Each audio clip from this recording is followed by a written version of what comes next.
universe, and thanks for stopping by with us here on the OH.Report podcast, where North Central Ohio sports meets a little bit of pop culture, athletics from all over the world, and a little dose of all the good stuff in between. My name's Brian, fresh off an amazing 2-week vacation. We'll take a look at that a little bit later in the show. I'm also going to be guiding our conversation journey today, along with the OH.Report crew, who likely needs no introduction at this point, but let's go ahead and introduce these great-looking guys anyways, beginning with a kid with cheeks so chubby that they make a chipmunk blush during hibernation. It's the four-eyed wonder of the world, Travis Big League Berardi. Raise the roof. There's those cheeks. Our next OH reporter looks like kind of a combination, I would say, of a beached whale if you would mix it up with Davy Crockett, always flashing that 10-cent smile with a head of lettuce flowing in the back. Please welcome to the show, Storm Lunch League. Oh, yeah.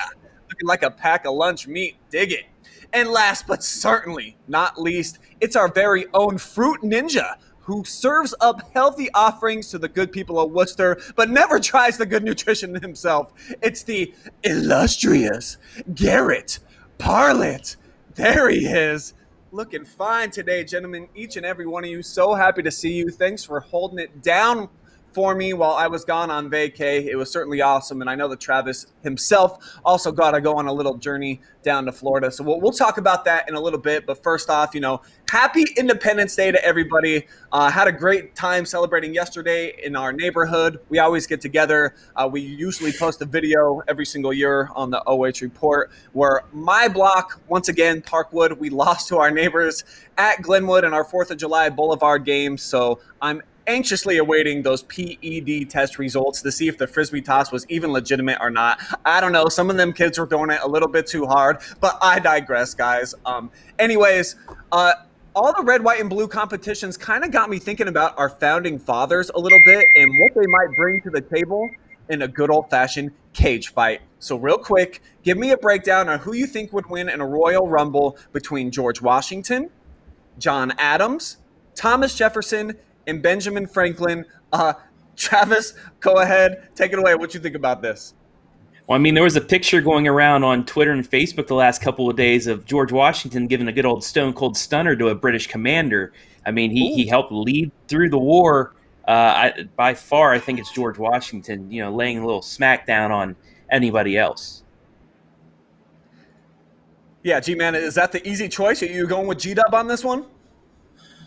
Yeah, I think he takes the cake. I believe he was a general, too. He not only was the president, so George Washington obviously led him into battle. I'm taking him, and he stands at 6'2", so he's got some height. I'm going to take George Washington easily. Ooh, you going with the big 6'2" general yourself, Storm? Is it going to be a clean sweep?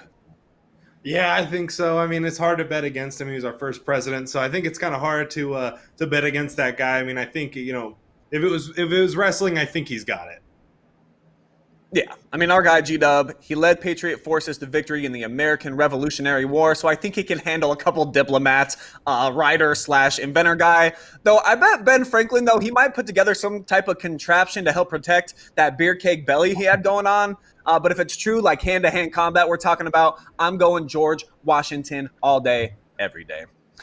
Yesterday, professional eater Joey Chestnut broke his own world record by smashing 76 hot dogs in just 10 minutes, folks, at the world-famous Nathan's Hot Dog Eating Contest. His 14th victory at the prestigious event in the last 15 years. So, gentlemen, does this now place Joey amongst the greatest athletes of all time? G-Man, I know that you take your eating very seriously. Should we put this human dumpster on a pedestal at this point?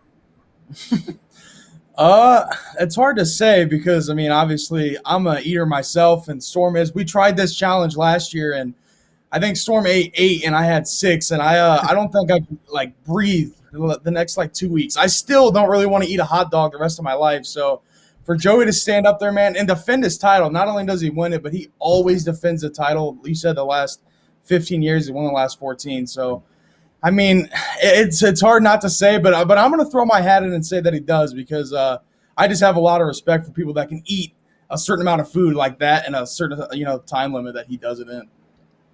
Does it make him a big-time athlete, though, Storm, the fact that he can eat way more than everybody else on the planet?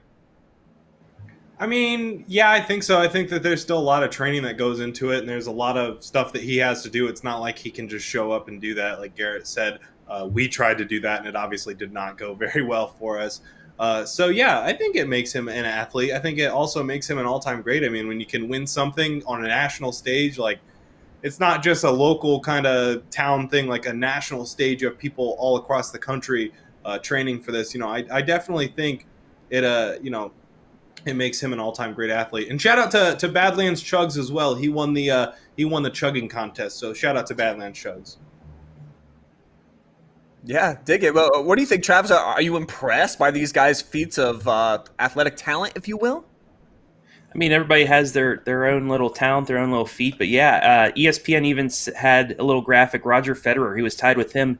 Federer had, I believe, 13 or 14 Grand Slam titles, and now Joey Chestnut is alone for the person or the team with the most championships, up there with 15 right now. So, I mean, ESPN, they're saying it's an athletic feat just because of what's going on. But, I mean, hey, they show cornhole too. Those just throwing a bag is an athletic sport. So I guess, chowing down hot dogs, I guess you could call that as well. But I just feel bad for his toilet today. I mean, how many pounds of hot dogs are going through your body? Yeah, facts. I mean, the dude put down almost 23,000 calories in less time, big league, than it takes you to run a mile. So I think it's got to impress you at least some. And probably the best part of it is the margin of victory is what's truly stunning. I think second place was, 50 dogs? So the actual competition itself, it's like if Tyson fought an infant. Like there's just no chance there. But do I rank him up there with guys like Iron Mike as an athlete? I mean, he's not going to make my Mount Rushmore anytime soon, but there's no question what the man does, one of a kind, unlike anything that we've ever seen in professional eating. So caps off to Joey Chestnut for doing what he did. And then the chugging guy, I didn't even see the chugging, but that's impressive because that's something I can't do at all. When I get involved in, a couple of adult beverages, it takes me like a half hour to get one down. But there's Storm just rocking it. I love it. All right, let's get to the high school gridiron, where in just 45 days, if you guys can believe it, the high school football season will kick off right here in the Buckeye State, where new summer coaching rules should have teams, we think, in a situation to succeed right out of the gates, since they have unlimited days of practice with their squads. G-Man and Storm, you guys both saw some teams right here in our own backyard at the Ashland 7-on-7. So we'll begin with you, Mr. Blunchley. What was your big takeaway that you saw from some of our local athletes? What stood out to you? Definitely Shelby looking good. Shelby looking really good. They played a lot of tough competition, but they definitely were dominating.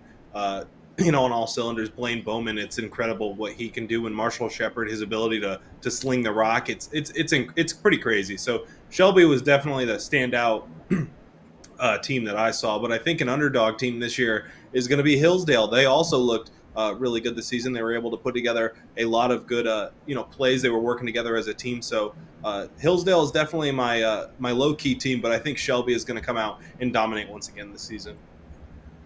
Yeah, Hillsdale's really been having it rolling. I don't even know that you can say that they're an underdog at this point. Under Trevor Klein, they've made playoffs like 6 of 7 years. I know last year everybody got in, but definitely the Falcons I think you can keep an eye on. G-Man, I know you know a thing or two about Blaine Bowman and what he brings to the table, and I know the Whippets impressed you as well. Any other teams stand out, or maybe the opposite, maybe disappointed a little bit at the 7-on-7? There was a lot of rust. You could definitely tell that it's early in the year. There's a lot of miscommunications on all teams. Ontario, they were struggling to get the ball down the field, but as the games went on, they began to find their feet underneath them. They got a new quarterback at the helm, but they got this new kind of offense where it's not really as explosive. It's more like dink and dunk down the field, and they were driving on teams like Ashland and Hillsdale, but as Storm mentioned, man, Shelby's offense is so prolific. I mean, they were just throwing the ball up, and the wide receivers were just mossing defenders. They were talking their stuff. So Shelby definitely the standout team at that Ashland 7-on-7. And as Storm said, Hillsdale, man, they look tough. They got a big kid named Colson Sennett under center, and he was throwing Pat Mahomes-like throws. I got one on the highlight reel. He almost touches the sun with a throw, and it was fun to go out there and see football again, and there were some fans in the stands, so hopefully we can get out there Thursday and get some more coverage for you guys. And Travis, from what you've been seeing and maybe hearing from some coaches as well, do you think that the unlimited summer coaching is going to stick around? Is this a good thing for the whole collective atmosphere? Do the players like it? Do the coaches like it? I think it's great for everybody all around because now you get a chance to put your plays in. You and I were talking about this Mansfield Senior. This is another great chance for them to make a run in the playoffs and for them to have the ability to put plays in from day one with a quarterback, another Ontario quarterback that had to sit out half the year. Do we remember this story before? But now they get a full summer as well to start putting plays in, things like that. Not only for football, though. Basketball, talking to Scott Sellers down in Clear Fork during the 3-on-3 league. All these teams, they have the ability to, get work with their coaches now. I know a bunch of players from around the area are down in Louisville, Kentucky right now for, I think, the Run of the Roses or something, which is a huge tournament. But now that these players get some coaching beforehand, not only just the 10 days, it's just going to make everything better. And for football, especially, those first 2-3 games, it's kind of the feeling out process because you've only had a month of preparation. Now these games are going to, I think teams are going to be able to light things up earlier on in the season just because they've had more work with their playbook.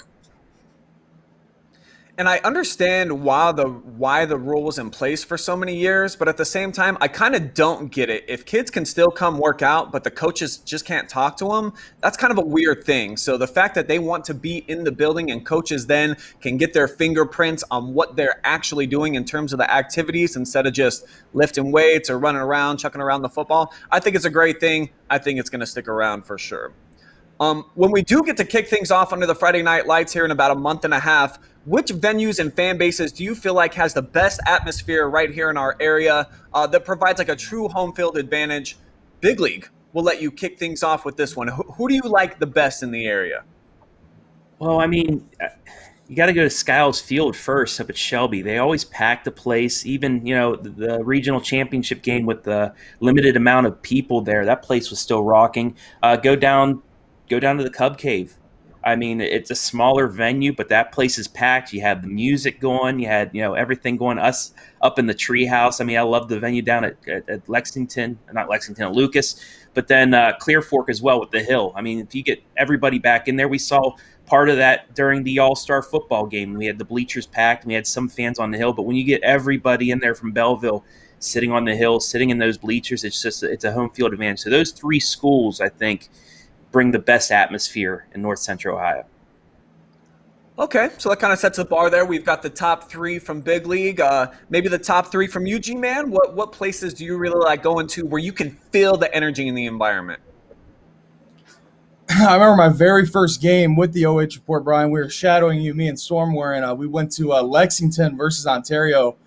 And both those fan bases, man, the Purple Haze, they were going back and forth, taking jabs at each other. I mean, the Lexington-Ontario rivalry is kind of something, not to play with. But I like the smaller schools. I think they bring a little bit more, just mojo to it, like East Knox. We went to East Knox a lot of times last year and the previous year before that. And it's just that small town community that all rallies together, just like Lucas. Just the small towns, I think, they rally a little bit more. It means a little bit more to them, and that's why they always get the fans out there.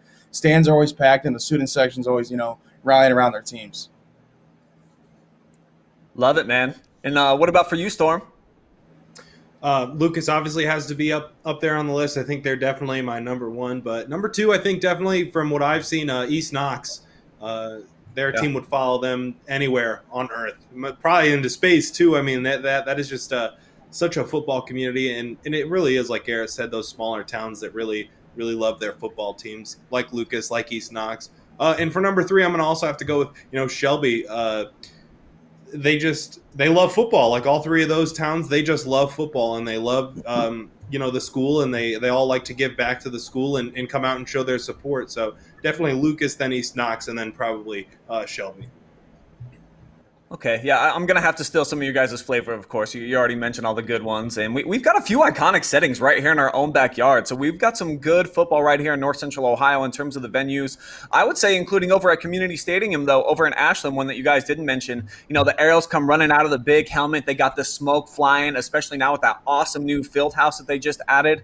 Shout out Simonson Construction, one of our sponsors who made it. But down in Howard, how about them East Knox Bulldogs? They literally shut down the town so that everyone can head over to Chet Looney Stadium and cheer on the purple and gold. And even outside the stadium over at Aunt Jean's in the backyard, they got the fire pit going on. There's people standing on top of minivans. Any way that they can watch their Bulldogs, they'll make it happen. And then even for us in the press, they put us in the visitors' bleachers. I know that me, G, and then Travis, you were in a rainstorm out there trying to commentate a game. So, that's just a place that it's real special to me. But I don't think there's any question that, number one, there's just nothing quite like that walk across the bridge over there at historic W.W. Skiles Field, where the Shelby Whippets, they turn into the Hungry Hounds in front of an always packed house. They got the Rowdy Red Rage, the student section behind the south end zone, the snow cones getting made over on the north side, and maybe the best media hospitality room in all of north central Ohio. Agreed. So I'm going with Skiles Field as the best atmosphere in the area. And shout out to those moms that always make us those delicious home cooked meals that we get up there.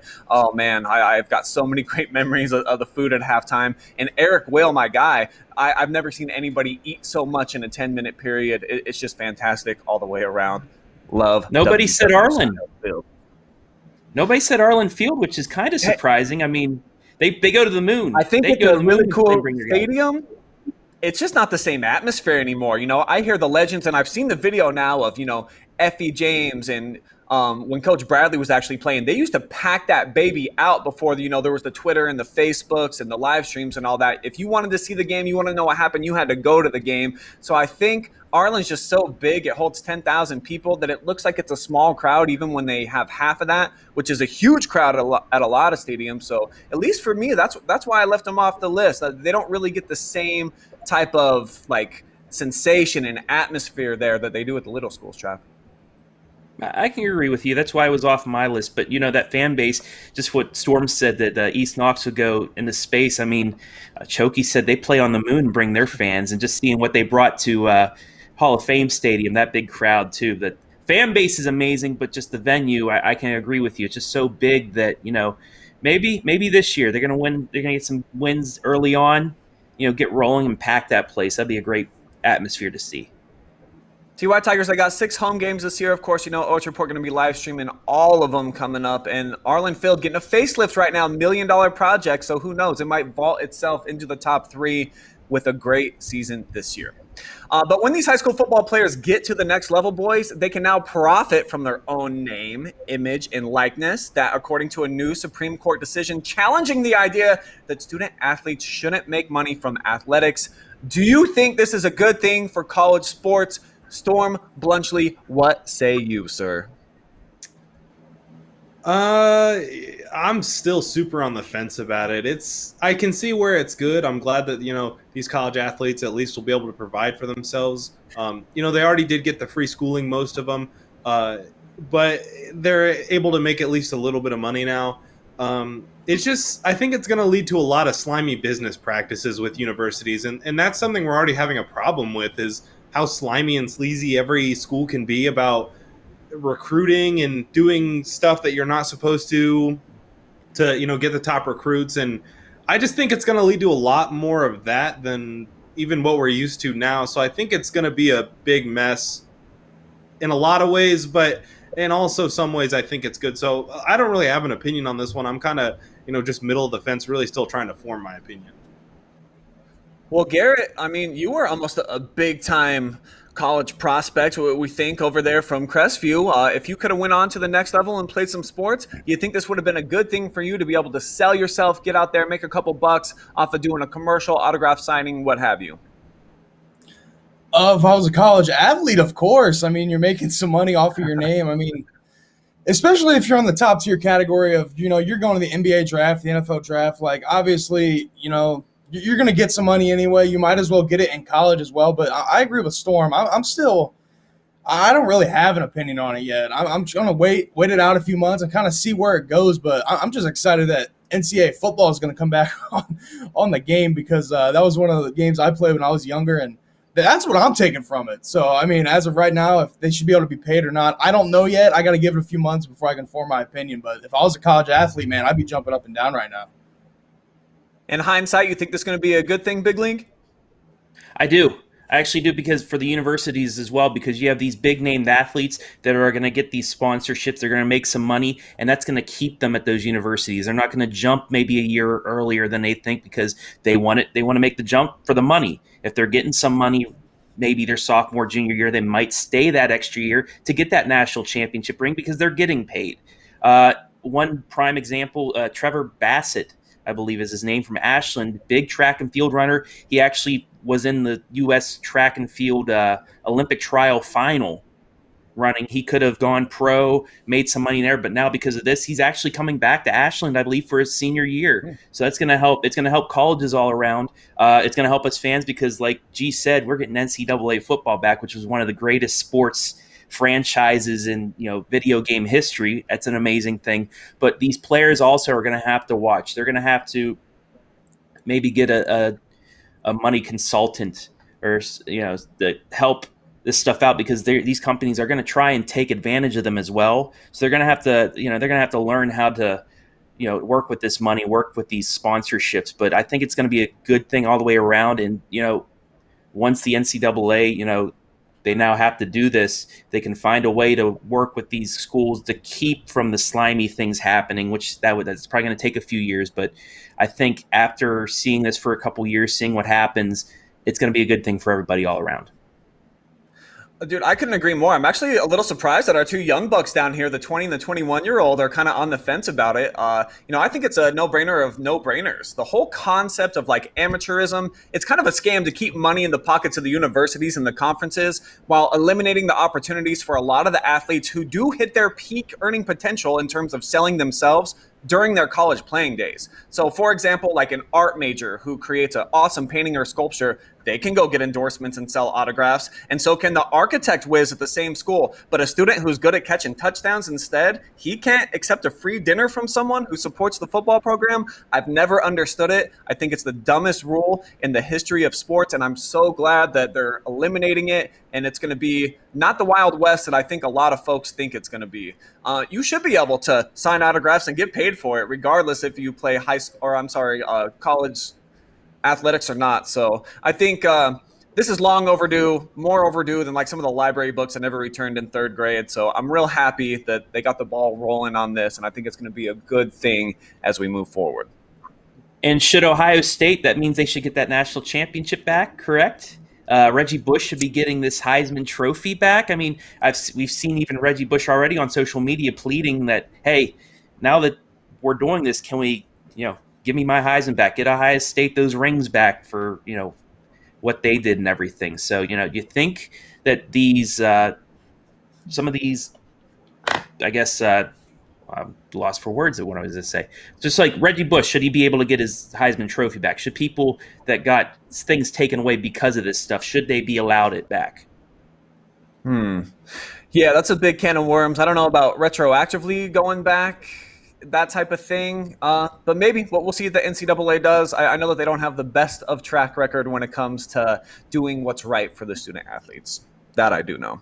All right, let's go ahead. Let's wrap up the conversation at the professional level, boys, in the NBA, where we've got, I would say, an intriguing matchup to decide a champion. Milwaukee making their first appearance in the finals since the mid-1970s when they had a dude named Lou Alcindor. That's not even his name anymore. Name for like 50 years. That's how long ago it was. Going to be taking on the Phoenix Suns. They haven't been relevant on this stage, at least, since Sir Charles Barkley was still making plays on the court. So not a single player on either squad, also, folks, has won an NBA championship. So I think that that's probably the coolest storyline that's going here. It's a whole bunch of newbies, and it's all going to be determined starting tomorrow. Storm, I know that you love the NBA. What do you make of this matchup, though?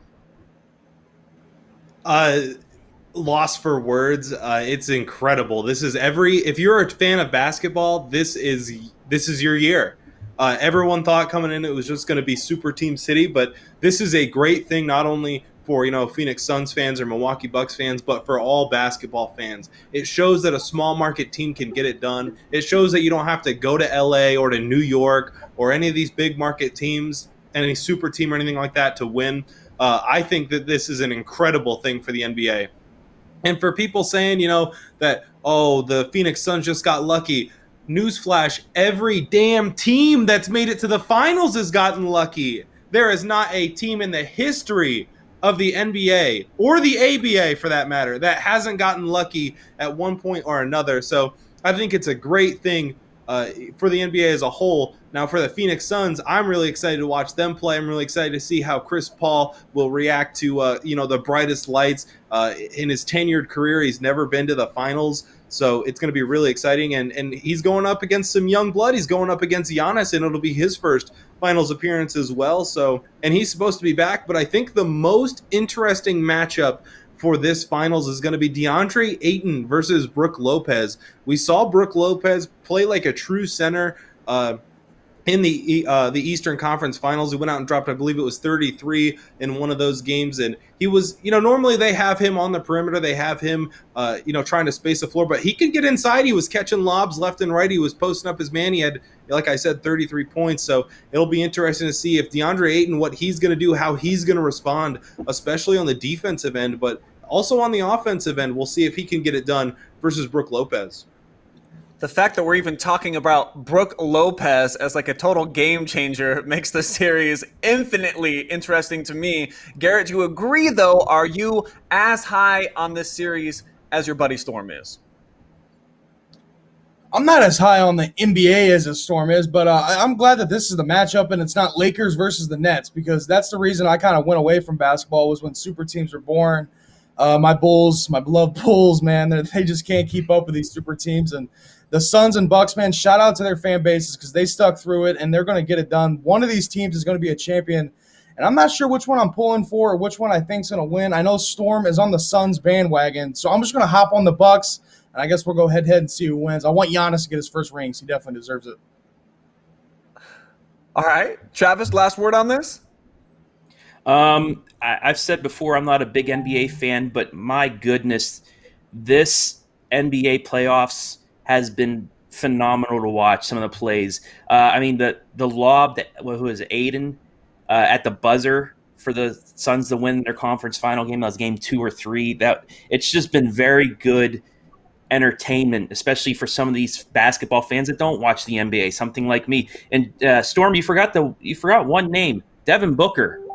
He has gone off, and I think he's going to be the X factor in this NBA final, in which I'm going to watch all 7 games. These are 2 teams that built from the draft. They built with young talent. Yes, Chris Paul did come in for the Suns, the one piece, but like Storm said, these are not the big 3. These are not these you buy these players for $30 million or anything like this. These are 2 teams that have built from the bottom, built it up, brought in 1 or 2 pieces, veteran pieces to help them out, and I think this is going to be a 7-game thriller. And this is the best thing to happen to the NBA, I believe, because it's going to get these casual fans back in.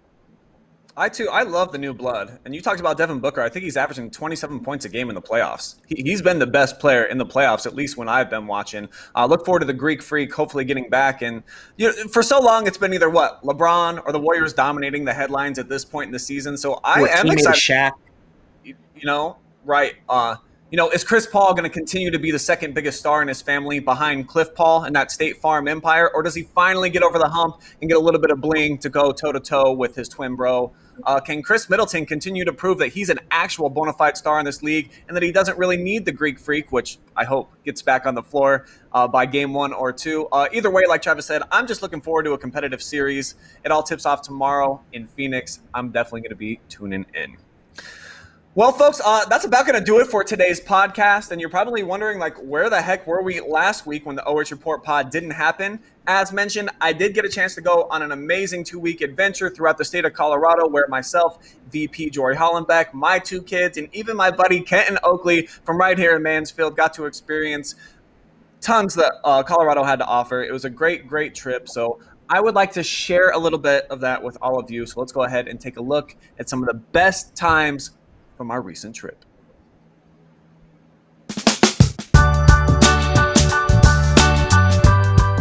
Get after it. Buff Boys Club, make us look proud.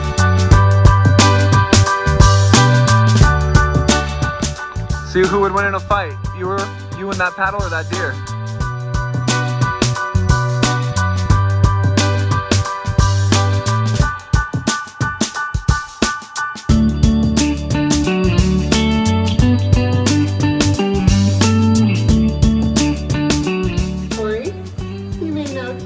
win, man.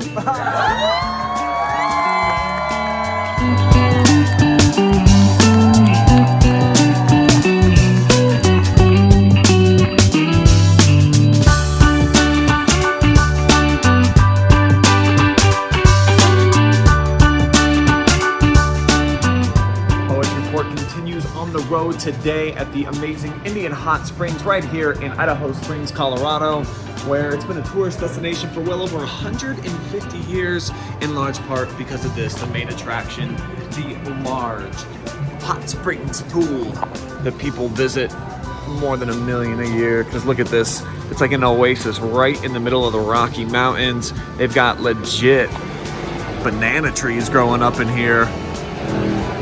Super humid, water's hot, boiling, and it's all natural right here in the Rockies. Our Colorado adventures continued today at Downstream Adventures here in amazing Empire, Colorado, where we're about to hop on some Class 1, 2, and 3 whitewater rapids. Myself and VP Jory Hollenbeck. I got my GoPro with me as well, so we're going to take you along for the ride. Hopefully we make it out alive.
Well, there you have it, folks. A little look at what I would consider to be arguably my favorite vacation of all time. I got to do so much. We traveled from the east coast of Colorado all the way to the west, back to the east, and back to the west. At one point, stayed in 5 different towns in 5 different days and did a different tourist attraction each and every day. So thank you all right here on this little podcast and our guy behind the scenes, Adam Thompson, for holding it down for your boy while I was gone on some adventures, because I didn't even have my phone with me, no computer, no nothing, didn't get no work done. So thank you guys for allowing me to go on that trip. Jory's back here clapping as well behind all these hot dog buns. We're going to try to see if we can eat 75 dogs here in a minute, just like Joey Chestnut. But real quick, guys, just want to know, since that was maybe my favorite vacay of all time, Travis, I know you just went on one, but do you have like a favorite vacation memory or anything that you would like to share with the people?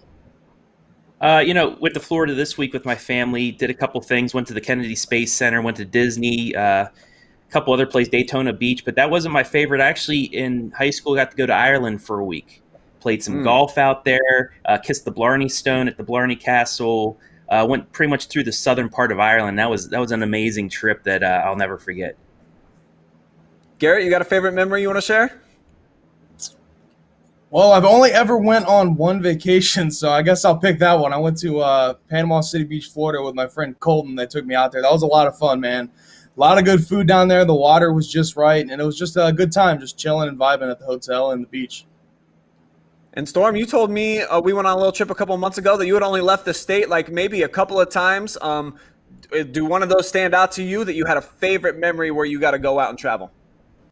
Yeah, going to Evansville just a couple months ago was fun, but before that, it had been 3 or 4 years since I've been on a vacation. And we just went to Port Clinton, which is here in the great state of Ohio. So that was a lot of fun, just being with the family, and went to my first kind of beach ever. So that was kind of cool, just to kind of see what that was like, and just hang out with my family for a couple days without having to worry about anything else.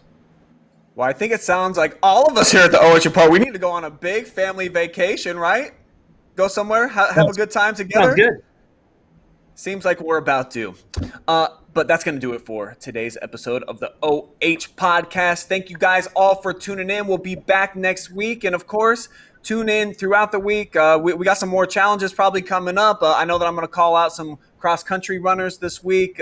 Just talked to a girls basketball coach yesterday that said that they would love a shot at us in a game of 4-on-4. So we'll have some more summer fun on the way. But for now, for today, we out of here. I'm going to go cook those hot dogs. 75 though? Woo!